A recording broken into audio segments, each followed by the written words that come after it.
The UCLA Bruins play the Oregon State Beavers. 1:37 kickoff. Pac-12 Network. Kevin Calabro, Yogi Roth. There you go. Let's start at wide receiver. And radio with Bill Roth. There you go. Tune into radio if you don't have Pac-12 Network. Well, let's start at wide receiver then. Who plays? Our wide receivers play wide receiver. Our running backs play running back. Our offensive line play offensive line. Our linebackers play linebacker. Our DBs play DB. Our D-line plays D-line. And our quarterback plays quarterback. Our kicker kicks and our punter punts and our snapper snaps. There you go. They'll all have white UCLA uniforms on.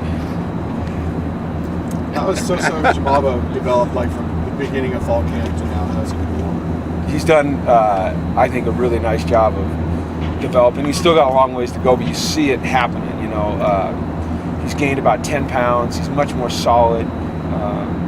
He understands the offense a lot better. He's learning to run with lower pad level. That's always going to be a challenge for him because he's 6'3". But you know, I felt like there's a number of runs this year where he's just just gets tripped up, or he's out the gate, and I think that'll just come with, you know, added strength and experience and certainty in what he's doing. But we're really happy with Soso. I think he's got a tremendous future here. Have you seen more of a willingness to, after a hit, to keep going? Because, like, at the beginning of fall camp, he was a little tentative, and he doesn't look like he is now. No, he's not tentative at all now. I think, you know, it's just part of getting used to the speed and the physicality of this level. And you come in, I think, for any freshman, it's a little bit like, whoa, you know, this is different than high school football. But now you see a guy who runs with a lot more aggression, and he's hitting the hole with more intensity and certainty. And the guy's a good player, and he's going to just continue to get better. What does Jordan Honestly show you in practice that might garner him a little bit more? Well, what I like about Laz is that his focus is there. We've asked him to play multiple positions. You know, being a receiver isn't just being a receiver. There's an X, there's a Z, there's a Y, there's a T, there's an F. I mean, there's a whole bunch of different positions. And you know, being a backup, he seems to be a guy that you can plug in at any spot, and he goes in and he gets it done. Like, we put him in last week on that third down, that key third down he caught, and that was a new position for him. You know, but because he's been paying attention in meetings, because he's been doing a nice job in practice, he's able to go in there and execute. And I think that's just a sign of his maturity and his focus. Is he in the wide receiver meeting, or are there different meetings for the different positions, or how does that work? Our meetings are different every day. Sometimes the whole offense meets together. Sometimes it's the quarterbacks and the receivers. Sometimes it's the running backs and the linemen. Sometimes it's the running backs and the receivers. Sometimes it's the quarterbacks with the offensive line. Sometimes it's everybody separate. So every day is different. Before about Kenny Clark, what he means to you. Who? Kenny Clark. Yeah. Can you talk a little bit about him, what he means to your defense overall? Stability, consistency, size in the middle, you know, an anchor.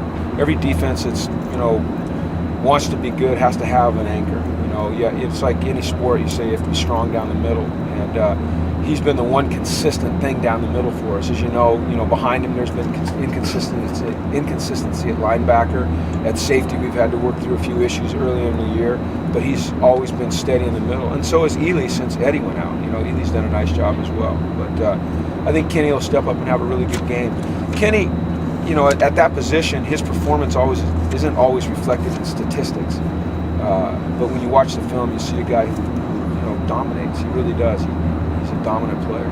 Is it unusual for a guy his size to play 100 plays in a game? I think so. I think that goes to his conditioning, and I think it goes more than anything just to his will, you know, and his mental toughness, his physical toughness, his desire to be great and be a role model.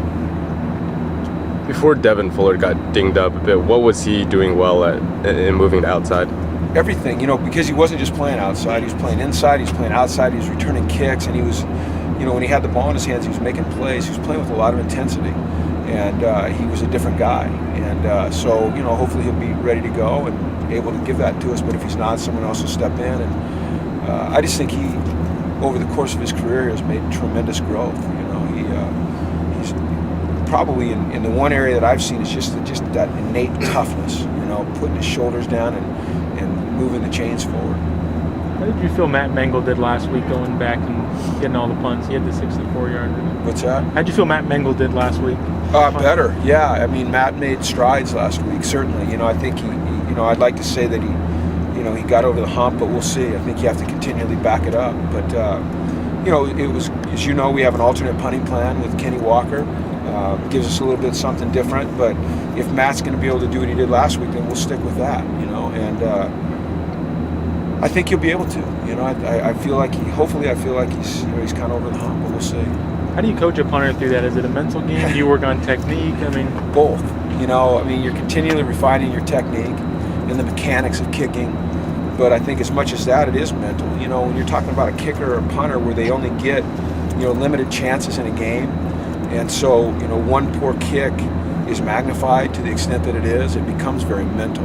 And it depends on their personality. You have to treat them all differently. You know, there are, believe it or not, some kickers and punters that react to getting chewed out a little bit. You know, Matt's told me that before, which I thought is interesting. Is, you know, yell at me, get mad at me, it helps me. I'm like, okay. You know, typically with kickers and punters, you kind of got to kind of baby them along a little bit, or, you know, stroke their ego and try to help them through that, but they're all different. It's interesting. It's fun. It's a challenge. How tough has it been on the defense to have practically a different mic Every week? playing? Yeah, like a quarterback of the defense. It changes everything, because when you have a different mic, essentially we have a different jack, which is the weak inside linebacker. And you know, people just say, well, he's an inside linebacker, but there's two different positions. It's like saying, you know, he's an offensive lineman. I mean, there's guards and there's tackles and there's centers.